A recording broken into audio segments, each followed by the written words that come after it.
Bonsoir à tous, bienvenue dans cette édition. La mise en valeur du projet énergie de l'OMVG, l'Organisation pour la mise en valeur du fleuve Gambie, se poursuit en Guinée. Vinci Energies est l'une des entreprises chargées de la réalisation de ce projet.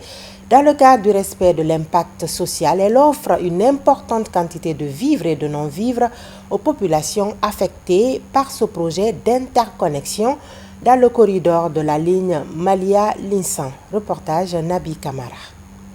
L'OMVG poursuit la construction de la ligne d'interconnexion 225 kV reliant les réseaux électriques des 4 pays membres. Pour faciliter les travaux et soulager les populations de 26 villages impactés par le projet dans le corridor, l'entreprise contractante Vinci Énergie leur apporte un appui en vivres et en non-vivres. La société Vinci Énergie a jugé nécessaire d'accompagner les populations traversées par le lot L3 du tronçon Bangadjougou-Linsan, une façon de récompenser les populations pour leur bonne coopération, bonne volonté qu'ils ont eu à faire, à nous assister lors de l'exécution du projet en cours déjà. Les collègues impactés de Mali jusqu'à Linsan remercient le projet. La notabilité de Somba a accompagné le projet depuis son arrivée en 2018.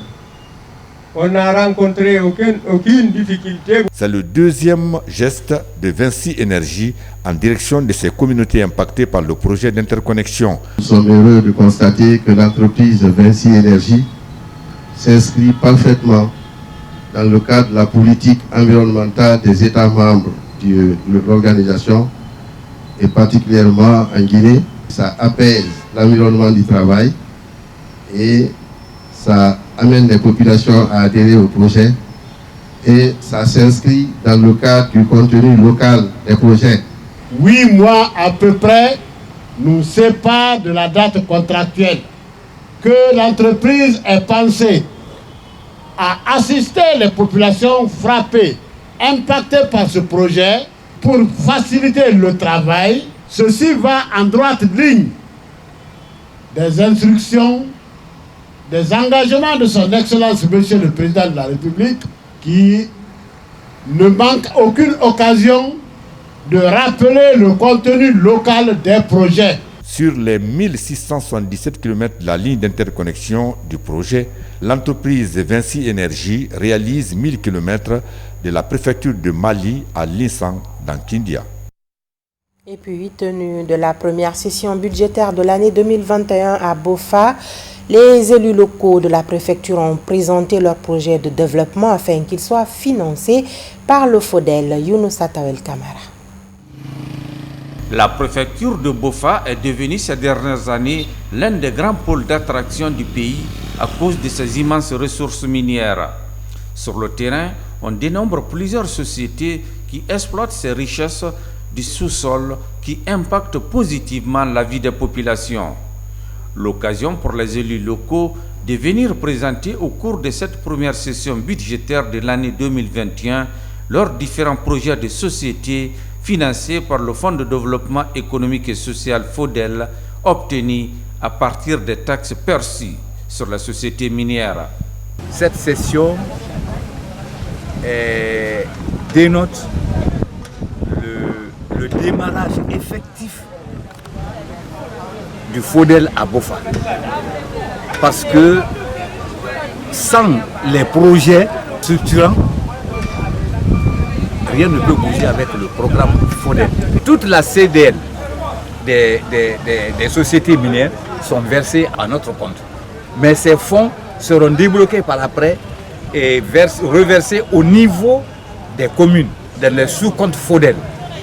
Donc c'est les maires qui vont utiliser, qui vont prendre cet argent-là, les remettre effectivement, qui vont servir la population. Au cours de ces assises, les autorités régionales de Boké et le comité d'appui à la gestion du FODEL ont formulé quelques recommandations pour orienter davantage les collectivités dans leurs projets de développement. Nous leur avons prodigué des conseils que ces projets soient réalistes, que ces projets soient conformes à l'objectif fixé par FODEL et au-delà par le chef de l'État, le professeur Alpha Condé, qui veut s'occuper des jeunes et des femmes, la distribution des montants, la réalité des projets et surtout le remboursement des 10 montants. Aujourd'hui, l'une des préoccupations des autorités de BOFA est d'explorer toutes les opportunités en vue de faciliter l'employabilité des jeunes au sein des sociétés minières. Pour parler des appuis aux structures sanitaires de l'intérieur du pays, un fils du terroir vient de faire un don d'équipement et de consommables à l'hôpital préfectoral de Lola. Il vient ainsi renforcer la capacité opérationnelle de cet hôpital construit en 2016 et offert aux populations par le chef de l'État, Lansé Kamisoko.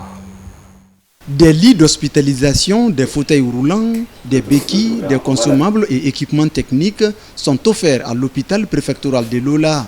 Ils viennent renforcer la capacité opérationnelle de ce centre hospitalier flambant neuf offert par le professeur Alpha Condé en 2016. Quand on voit l'hôpital de Lola, très bien construit, mais qui n'est pas du tout équipé à la dimension de la taille de la construction, vraiment ça donne des remords. Et je pense que c'est ce qu'il a voulu corriger en tant que patriote pour que Lola soit soulagé, pour que les patients soient traités sur place. À Lola, on a de très bons médecins, capables et valables. Tous les agents de Lola, au niveau de la santé, sont irréprochables. Mais si le matériel manque, le travail devient difficile. C'est pourquoi, à chaque cas, il faut référer à Zérekori. Ce frère a réfléchi à ça. Il nous a envoyé ce don. On ne finira jamais de le remercier. Ce don de Famoro Kourouma a pour but de soulager les populations de Lola dans leur prise en charge médicale. Ça nous allaise. Nous sommes là, au lieu de prendre quelqu'un, l'amener à Zérekori, si tout est amélioré ici, si tout est fait ici. Mais c'est un grand don pour nous. Nous sommes vraiment contents pour ça. Et nous leur en félicitons, nous leur remercions. Jusqu'à présent, quelques rares services tels que la radiologie peinent encore à fonctionner à l'hôpital préfectoral de Lola. Les responsables sollicitent de l'assistance auprès des bonnes volontés afin de répondre efficacement aux besoins des patients. Ces grands bijoux qui sont des bâtiments que vous trouvez, ça nous fait la joie. Mais nous voulons ajouter que équiper cet hôpital qui est un grand bijou. Nous avons des spécialités.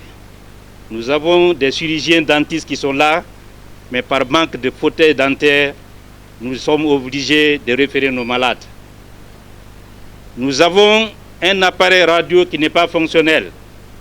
Et si les gens pouvaient nous venir en aide pour qu'on puisse faire tous les examens au niveau de Lola, ça va encore soulager davantage la population.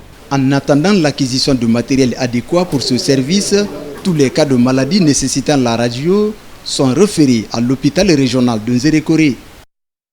On termine par ce concours de lecture du Saint-Coran, deuxième du genre, de la Fondation El Hadj Ali Diané. 70 candidats sont répartis en 5 catégories. Ils vont compétir pendant 3 jours à lecture et en récitation du Coran. L'objectif est clair, promouvoir l'éducation des jeunes à travers l'enseignement islamique. Amadou Touré. Ouverture de la deuxième édition du concours de lecture et de récitation du Coran. Elles mettent en compétition 70 élèves répartis en 5 catégories et venus des écoles de Conakry et de l'intérieur du pays. Le thème retenu pour cette édition est la place du savoir dans l'islam. Nous avons dit dans notre règlement, celui qui a remporté un concours national ou international, il était parmi les lauréats, il ne doit pas participer dans ce concours. Et deuxièmement, nous avons demandé à tous les participants et les encadreurs de respecter notre membre de jury. Ce qu'on sait qu'il ne peut pas respecter les membres de jury, on n'a pas besoin de leur participation. Les candidats vont compétir pendant 3 jours en série filles et garçons. Une initiative de la Fondation El Hadj Ali Diané. La démarche vise à promouvoir l'éducation des jeunes à travers l'enseignement islamique. J'ai décidé à me présenter pour ce concours-là pour des raisons suivantes. Premièrement, à cause de ma maman, elle est tellement attachée à la mémorisation du Saint-Coran. Tout le temps, elle m'incite à lire le Coran. La deuxième, c'est parce que c'est la parole du Tout-Puissant Allah, c'est la parole du Seigneur. Donc c'est une obligation pour tous les musulmans de mémoriser le Saint-Coran. Après avoir mémorisé aussi le Saint-Coran, il faut être un compétiteur pour mieux avoir le niveau. Nous voulons promouvoir la lecture coranique vraiment dans son intégralité et dans le bon sens. Et surtout encourager la jeunesse musulmane à bien lire le Coran, à bien maîtriser le Coran, parce que nous pensons en tant que musulmans, nous estimons que celui qui maîtrise le Coran, celui qui lit bien le Coran, peut être un bon exemple dans la société, dans la famille et dans la vie courante. Au terme des travaux, les lauréats seront déclarés par catégorie et bénéficieront de nombreux cadeaux de la Fondation. C'est tout pour cette édition. Merci de l'avoir suivi. Je vous souhaite du plaisir en compagnie des programmes de votre télévision nationale.